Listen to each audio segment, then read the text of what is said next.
now is the modern physics, the most important and most interesting chapter. The first MCQ is according to the theory of relativity. So क्या है, moving clock run fast, wrong. Moving clock runs slow, time dilation होती है. Energy is not conserved with high speed collision. So ये भी गलत है. Speed of light must be measured relative to the either. So speed of light is independent of frame of reference. So ये option भी गलत है. So the right one is none of the above are true. Which of the following system below is not inertial frame of reference? So there are two frame of reference. One is inertial and one is non-inertial. So inertial में क्या होता है? Inertial में inertial frame of reference is basically non-acceleration. उसमें acceleration नहीं होती. और जो non-inertial frame of reference उसमें acceleration होती है. So a person standing still in airplane is mid flight. So a merry-go-round rotating at constant rotating. So rotate कर रही है, वहाँ पर क्या होगा? Centripetal acceleration होगी. और we know that inertial frame of reference is non-acceleration frame of reference. लेकिन यहाँ पर acceleration है, so it's basically a non-inertial frame of reference. Next is a basic postulate of Einstein theory of relativity. So moving clock run more slowly than when they are at rest. EBTA moving rod are shorter than when they are at rest. So rest जब moving clock हो, so EBT के लेकिन जो basic postulate है वो ये है कि the laws of physics must be same for observer moving with uniform velocity. सही है. जब पूरी नॉन यूनिफॉर्म का क्या है कि नॉन एक्सेलरेशन हो, सही एक्सेलरेशन नहीं है. सो वो क्या होगी, वो इनर्शियल फ्रेम ऑफ रेफरेंस होगी और उसमें सारी फिजिक्स की लॉस और न्यूटन्स लॉस एप्लीकेबल होगी. If two protons are moving with respect to each other in the same direction, then the relative velocity of one proton with respect to the other proton is. So अगर हम दो particles ले लें other than proton, सही है, और दोनों same velocity से जा रही हो, सो ये दोनों एक दूसरे के रिलेटिव क्या है, रेस्ट में है. सही है. अगर यहाँ से इसको देख ले, सो ये रेस्ट में है, और इसको यहाँ से देख ले, सो दोनों एक दूसरे के फ्रेम ऑफ रेफरेंस के मुताबिक रेस्ट में है. लेकिन अगर बात प्रोटॉन की हो, प्रोटॉन क्या है, लाइट है, या लाइट की हो, so light is independent of frame of reference, remember. सही है. सो वो उस पर फ्रेम ऑफ, वो अगर एक दूसरे के रिलेटिव हम देख ले या अकेले देख ले या जहाँ भी देख ले, so the same speed will be c. सही है. फ्रेम ऑफ रेफरेंस पे डिपेंड नहीं करती और हर जगह इसकी स्पीड क्या होगी, सी, which is 3 multiplied 10 to power 8. यहाँ पर भी वही MCQ है. A consequences of Einstein theory of relativity is so moving clock runs more slowly than so moving clock में क्या होता है, टाइम डायलेशन होती है. According to the postulate of the theory of relativity, a fourth dimension has been added to the three dimension already associated with the Cartesian frame of reference. So fourth dimension क्या है, time है. The proper time between two events is measured by clock at rest in a frame of reference in which the two events, so properly time तब measure होगा जब दोनों same frame of reference में हो, दोनों की same coordinates हो. Which of the following is correct relation? So we know that क्या होती है, मास डायलेशन होती है, और the correct relation is relativistic factor. और relativistic factor किसके बराबर है, mass at rest divided by relativistic factor is equal to relativistic mass, and relativistic mass is equal to 1 minus under root 1 minus v square divided by c square, which is option A. The effective mass of photon of energy hf will be, so mass of photon तो 0 है, लेकिन अगर हम फिर भी effective mass को calculate कर लें, so we know that is equal to mc square, और e फ्रीक्वेंसी और एच एफ की भी बराबर है. सही है. सो अगर हम यहाँ से कर ले कि m c square is equal to h f, और हमारे पास क्या मास क्या आ जाएगी, h f divide by C square, which is option C. Next is a charge moving at relativistic speed has speed so comparable speed of light हो सकती है, लेकिन स्पीड ऑफ लाइट की कभी बराबर नहीं हो सकती. सही है. A certain automobile is 6 metre long if it at rest it is measured to be 4/5 as long its what is its speed. So क्या हो गई है, लेंथ कंट्रैक्शन हो गई है. सो पहले हमारे पास फार्मूला है कि रिलेटिविस्टिक लेंथ बराबर है length at rest into 1 minus v square divide bye c square, which is relativistic factor. सही है. नाउ द रेस्ट पे लेंथ क्या थी, 6 सेंटीमीटर, और अब 4/5 ऑफ 6 हो गई. सही है. 4/5 ऑफ 6, सो ये 6 कैंसिल हो जाएगा और हमारे पास आ जाएगी 1 minus v square divide by c square. अब यहाँ से हम ये स्क्वायर रूट हटा लेंगे, so taking both side square, so ये स्क्वायर रूट कैंसिल, और यहाँ पर 4 स्क्वायर क्या आएगा, 16, 5 square 25, which is equal to 1 minus v square divide by c square. यहाँ पर ये 1 इसके साथ ऐड है, प्लस 1 है, सो ये यहाँ पर आ जाएगा, क्या बन जाएगा, -1 बन जाएगा. सही है. -1 बन जाएगा. नाउ अब हम क्या करेंगे, अगर हम इनके LCM ले लें, सो ये बन जाएगा 25 -25, और 1 के साथ 25 मल्टीप्लाई हो जाएगी, 16 अपनी जगह आ जाएगा. सही है. और ये आ जाएगी -v square divide by c square. Now ये माइनस ये प्लस है यार. सही है. -25 plus 16 will equal to -9 divided by 25 is equal to -v square divided by c square. Now this minus will cancel, and for point हमने velocity find कर दिया. सही है. सो बोथ स्क्वायर हम स्क्वायर रूट ले लेंगे, और ये स्क्वायर रूट और ये स्क्वायर कैंसिल हो जाएगी, और स्क्वायर रूट ऑफ 9 और 25 इसके बराबर है. तो square root of 9 is equal to 3 and square root of 25 is equal to 5 divide by v by c. c यहाँ आ जाएगा, और 3/5 बराबर है 0.6 के. सो the final answer is 0.6 cv, which is option C. Next is the rest mass of proton is m naught. Its linear momentum when it moves with the speed of equal to the half of the speed of light in space will be. So सारे MCQs lengthy calculation के हैं. ना अच्छा, अब हमारे पास क्या है, मास हमारे पास और हमारे पास स्पीड गिवन है equal to half of the speed of light. So हमारे पास रेडियोस्टिक मास बराबर है mass at rest divide by 1 divide by we square divide by C square. अच्छा, आपको ये पता है कि मास के साथ हम इसको क्या कहते हैं, रिलेटिविस्टिक फैक्टर, सही है। ये मास के साथ हम डिवाइड करते हैं, टाइम के साथ भी हम डिवाइड करते हैं और लेंथ के साथ हम मल्टीप्लाई करते हैं। ये इसलिए कि इसकी जो वैल्यू है स्पीड ऑफ लाइट, हमारे पास स्पीड ऑफ बॉडी कभी भी स्पीड ऑफ लाइट तक नहीं पहुंच सकती, सही है। सो ये हमेशा सी से कम होगी और सी हमेशा सी स्पीड ऑफ लाइट तो वही है, तो ये सी से कम होगी, ए कम होगी और स्पीड ऑफ लाइट 3 वही है, सही है। सो इसकी वैल्यू ज़्यादा आएगी। सो जब डिनोमिनेटर में वैल्यू ज़्यादा हो और नोमिनेटर में वैल्यू कम हो, so the answer will be less than 1 आएगा, सही है। Answer will be less than 1। और अगर हम लेस देन 1 वैल्यू को किसी भी चीज़ के साथ डिवाइड करें, सो हमारे पास फाइनल आंसर 1 से ग्रेटर आएगा। सो हमारे पास रेडियोस्टिक मास क्या है, मास डायलेट होता है, मास इंक्रीज हो जाता है। सो अगर हम इसकी वैल्यू रेडियोस्टिक फैक्टर को, मैंने आपको बताया कि इसकी वैल्यू हमेशा लेस देन 1 आती है। सो अगर हम रेस्ट मास के साथ एक ऐसी वैल्यू डिवाइड करें जो लेस देन 1 हो, सो हमारे पास ऑब्वियसली आंसर क्या आएगी, रेट ऑफ मास से ज़्यादा आंसर आएगी। और टाइम भी हमारे पास डायलेट होती है। सो हमारे पास अगर टाइम के साथ हम वैल्यू, टाइम बढ़ जाती है, सही है, टाइम स्लो हो जाती है और टाइम की वैल्यू ज़्यादा हो जाती है जब बॉडी मूवमेंट कर रही हो। सो उस केस में भी हम रेडियोस्टिक फैक्टर को डिवाइड करते हो, हमारे पास जो रेडियोस्टिक टाइम आता है वो टाइम ऑफ रेस्ट से ज़्यादा आता है, सही है। और लेंथ कंट्रैक्शन में हम ही करते हैं कि रेडियोस्टिक फैक्टर को मल्टीप्लाई करते हैं। सो रेडियोस्टिक फैक्टर की वैल्यू लेस देन 1 है और लेस देन 1 को अगर हम लेंथ के साथ मल्टीप्लाई करें, सो इसलिए हमारे पास रेडियोस्टिक लेंथ ये क्या आ जाएगा, रेडियोस्टिक लेंथ कम आ जाएगा लेंथ at rest की, सही है। So now back to the answer, the relativistic mass is equal to mass at rest divide by 1 minus under root V square divide by C square, सही है। सो अब हम बेसिकली हमसे momentum पूछ रहे हैं, सही है। सो मोमेंटम किसके बराबर है, equal to m b which is mass, यहाँ पर क्या है, रेडियोस्टिक मास। तो हम पहले रेडियोस्टिक मास फाइंड कर लेंगे। नाउ एम नॉट को अपनी जगह पर रहने देते हैं और नीचे कैलकुलेट कर लेते हैं, सही है। सो हमारे पास 1 माइनस वी किसके बराबर है, वी बराबर है सी बाई टू के, सही, हाफ ऑफ स्क्वायर। और हमने वी स्क्वायर फाइंड करनी है। सो दोनों तरफ अगर हम स्क्वायर ले, सो ये हमारे पास आ जाएगा सी स्क्वायर बाई 4। सो हम यहाँ पर वी स्क्वायर की जगह सी स्क्वायर बाई 4 लिख लेंगे और सी स्क्वायर यहाँ पर अपनी जगह आ जाएगा। Now see square will be cancel और 1 डिवाइड बाई 1 4, ये किसके बराबर आएगा, this will be equal to 4 minus 1 and it will 3/4 के बराबर आ जाएगा, सही है। सो नाउ हमारे पास रेडियोस्टिक मास किसके बराबर है, m divide by M not under root 3/4। Now putting this value in this equation, so क्या हो जाएगी, रेडियोस्टिक मास की जगह हम M not into under root 3/4 लिख लेंगे और यहाँ पर स्पीड, सो हमारे पास स्पीड किसके बराबर है, c/2 की, सही है, half of the speed of light की। सो हम क्या कर लेंगे, M not c divide by 2 under root 3 divide by, अब अंडर रूट 4 को हम क्या लिख सकते हैं, 2 लिख सकते हैं ना। तो सिंपली अंडर रूट 4 की जगह हम 2 लिख लेंगे। सो ये 2 will cancel and the final answer is m not c divide by under root 3। So the final answer is m not c divide by under root 3, option C.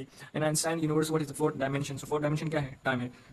A particle with rest mass moves with speed 0.6. Its kinetic energy is, so हमारे पास speed कितनी है, 0.6 speed of light. So now we know that kinetic energy is equal to half mv square. Now हमारे पास यहाँ पर क्या है, body speed of 0.6 speed of light से क्या जा रही है। सो दिस इज रेडियोस्टिक मास और रेडियोस्टिक मास को फाइंड करने के लिए हम क्या कर लेंगे, M not 1 divide by V square divide by C square under root. Now हमारे पास speed of light, speed of body कितनी है, 0.6 स्क्वायर है। सो हम स्क्वायर ले लेंगे। सो ये बन जाएगा 0.36, सही है, 0.36। सो यहाँ पर हम पुट कर लेंगे 1 माइनस 0.36 स्पीड ऑफ लाइट, यहाँ पर 0.6 सी दिखा ना, सी स्क्वायर आ जाएगा। So C square will cancel and 1 minus 0.36 किसके बराबर आएगा, 0.64 के, सही। And now under root of 0.64 किसके बराबर है, सो लेट्स से 64 हम ले लेते हैं। सो 64 का स्क्वायर रूट क्या है, 8 है। सो 0.8 आ जाएगा। Now so the radius, so now हमारे पास काइनेटिक एनर्जी किसके बराबर थी, रेडियोस्टिक मास हाफ वी स्क्वायर, सही है ना। रेडियोस्टिक मास हमने फाइंड किया किसके बराबर है, नॉट डिवाइड बाई 0.8 और स्पीड हमारे पास कितनी थी, 0.6। नाउ अगर हम दोनों तरफ स्क्वायर ले लें, तो हमारे पास स्पीड आ जाएगी 0.36 C which is C square. Now putting these two values in this equation, so we will find kinetic energy.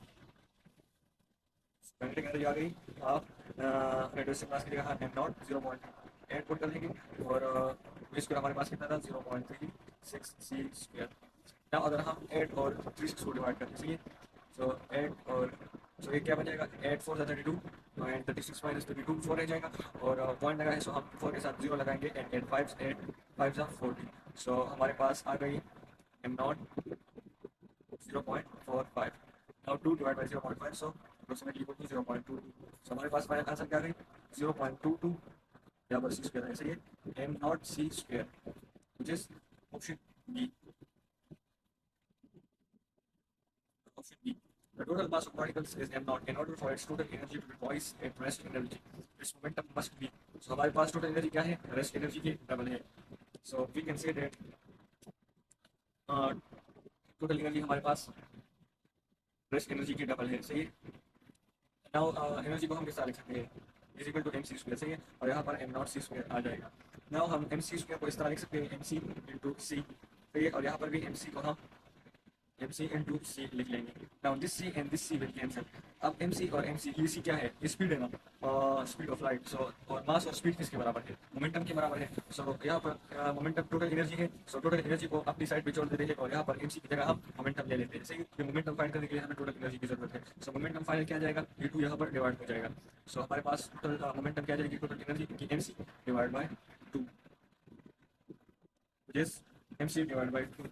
Option A. If the kinetic energy of a particle is equal to its rest energy, then its speed must. सो अगर हम total energy ले लें, सही है, और एक हमारे पास kinetic energy थी और दूसरे हमारे पास रेस्ट एनर्जी थी, सही है. और हमारे पास कंडीशन ये है कि काइनेटिक एनर्जी बराबर है रेस्ट एनर्जी की. सो अगर हम काइनेटिक एनर्जी की जगह रेस्ट एनर्जी ले लें तो ये हमारे पास आ जाएगी 2 रेस्ट एनर्जी की, सही है. और हमारे पास टोटल एनर्जी क्या आ जाएगी? 2 और रेस्ट एनर्जी. नाउ हमारे पास वी नो रेट एनर्जी किसके बराबर है? एम सी स्क्वायर के. और यहाँ पर रेस्ट एनर्जी की जगह एम नॉट सी स्क्वायर आ जाएगा. Now simply the c and c square will cancel और हमारे पास आ जाएगी रेडिविस्टिक्स मास एनर्जी. मास आ जाएगी हमारे पास, रेडिविस्टिक्स मास किसके बराबर आ जाएगी?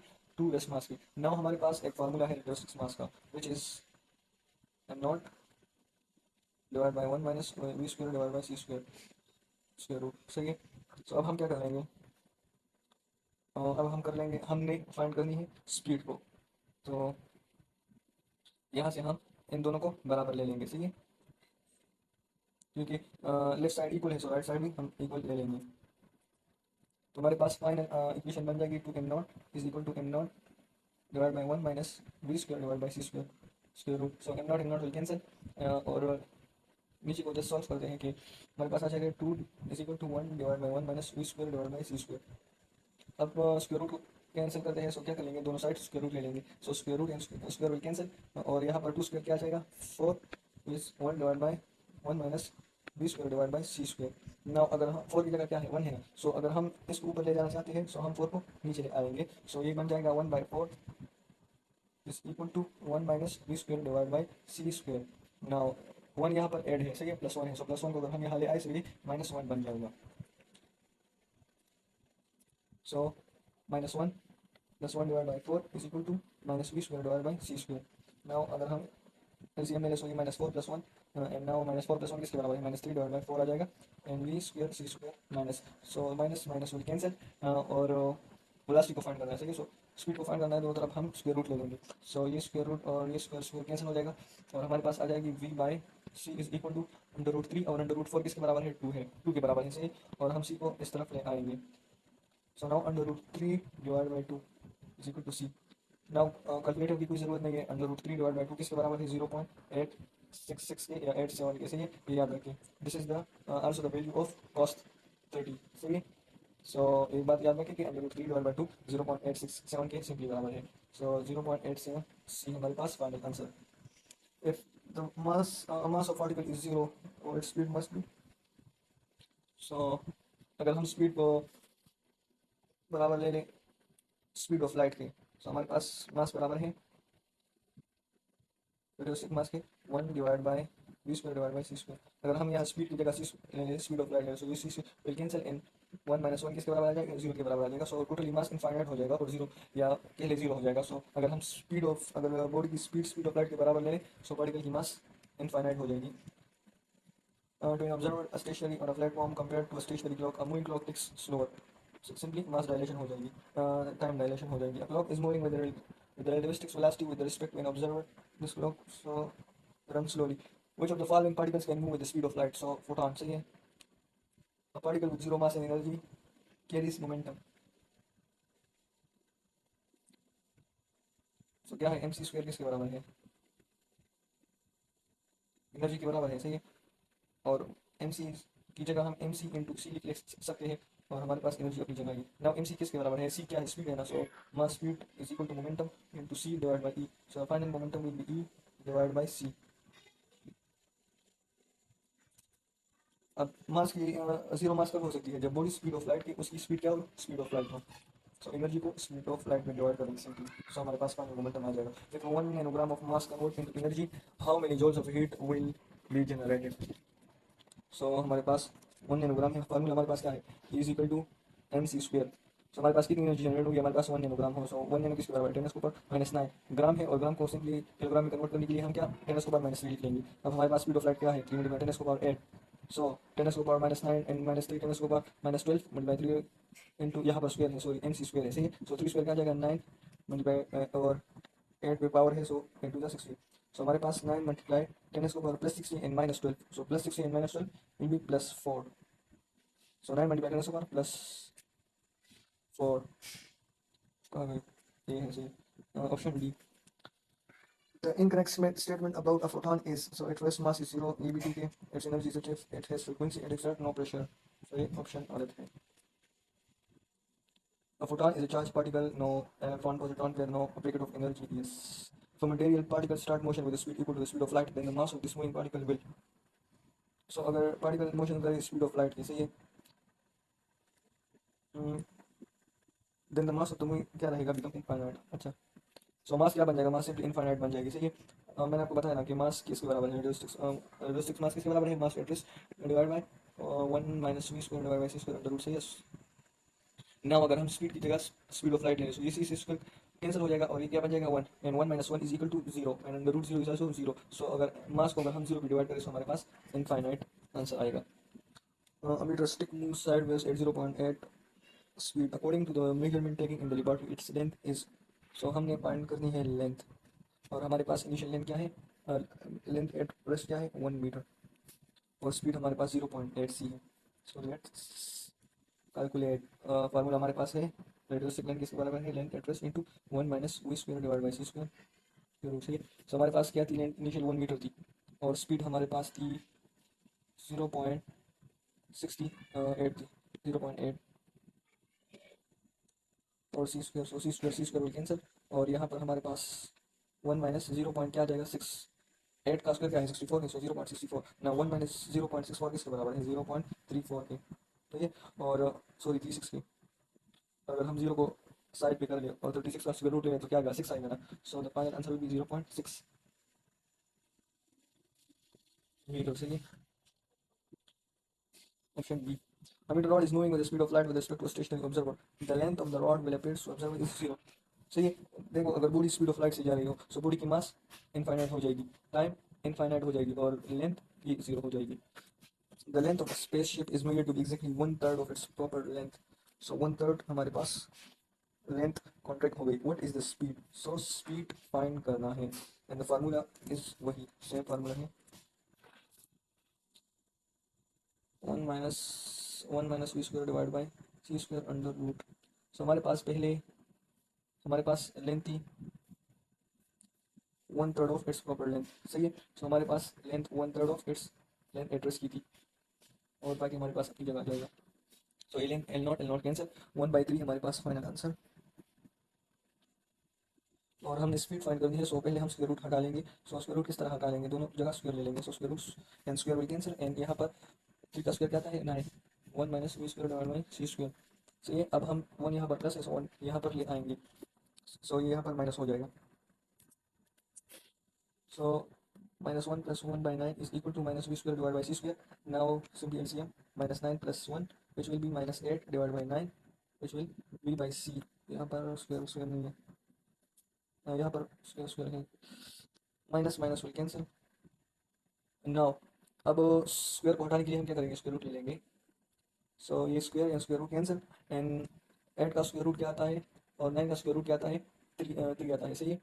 And B by C. अब 8 का स्क्वायर रूट क्या आता है, 8 को हम इस तरह लिख सकते हैं 2² इंटू 2² मल्टीप्लाई बाई 2, 2² का 4 आता है, और 4 को 2 के साथ मल्टीप्लाई कर लेंगे, सो हमारे पास 8 आ जाएगा। नाउ अगर 2 स्क्वायर ले लें, सो 2 का स्क्वायर और स्क्वायर रूट कैंसिल हो जाएगा, तो 2 बाहर आ जाएगा, और 2 अंडर रूट 2 डिवाइड बाई 3 और v और c को हम इस तरफ ले आएंगे. So the final answer is 2 into under root 2 divide by 3, 2 into under root 2 divide by 3c. The rest mass of a proton is 1.6 something. At what speed would the mass of the proton be double? So let's say हमारे पास mass of proton को लिखने की जरूरत नहीं है. हमारे पास radio 6 mass क्या है? Not 1 minus we square divide by C square under root. So अगर मास डबल हो जाए, सही है, रेडियो 6 मास किसके बराबर? मास एड्रेस के डबल हो गया. So 1 minus we square divide by C square, ये मास कैंसिल हो जाएगा और यह हमारे पास बच जाएगी 2 और यह हमारे पास बच जाएगी 1. सो 2 is equal to 1 minus v square divided by c square. Now to cancel to ये स्क्वायर रूट खत्म करने के लिए क्या कर लेंगे? हम स्क्वायर ले लेंगे. Square root and square root cancel, ए 4 आएगा. So 1 divide by 1 minus we square C square. अब इसको अगर ऊपर ले जाते हैं तो ये 4 को हम नीचे ले आएंगे. So 1 minus 1 divide by 4 will be 1 divide by 4 will be equal to 1 minus we square divide by C square. अब अगर 1 को हम इस तरफ ले आए सो ये प्लस 1 माइनस 1 प्लस 4, तो ये क्या आएगा? ये आएगा 4 माइनस 4, एलसीएम 4 ले लेंगे, सही है, और 4 के साथ इसको मल्टीप्लाई करेंगे. Minus 4 plus 1 will be minus 3/4 और माइनस 3/4 किसके बराबर आएगा? माइनस 3/4. यहाँ पर क्या रह गया था? Minus we square divide by C square. So minus minus cancel and now 3/4 is equal to v square by C square. अब अगर हम स्क्वायर रूट ले दोनों के तो यहाँ पर ये स्क्वायर स्क्वायर कैंसिल हो जाएगा और अंडर रूट 3 किसके बराबर है? अंडर रूट 3 अपनी जगह आ जाएगा. अंडर रूट 4 किसके बराबर है? 2 के बराबर है और सी यहाँ पर आ जाएगा. सो हमारे पास फाइनल आंसर है B into under root 3 divide by 2 C और under root 3 divide by C की क्या वैल्यू है? मैंने आपको बताया कि ये cos थीटा के बराबर 30 के बराबर है और 0.87 के इसकी वैल्यू है. और 0.87 याद रखिए कि इसको हम इस तरह भी लिख सकते हैं साइन पाई डिवाइड बाई 3 के. साइन पाई डिवाइड बाई 3 की वैल्यू भी 0.86 है. सो यहाँ पर ऑप्शन में 0.86 की जगह साइन पाई बाई 3 गिवन है.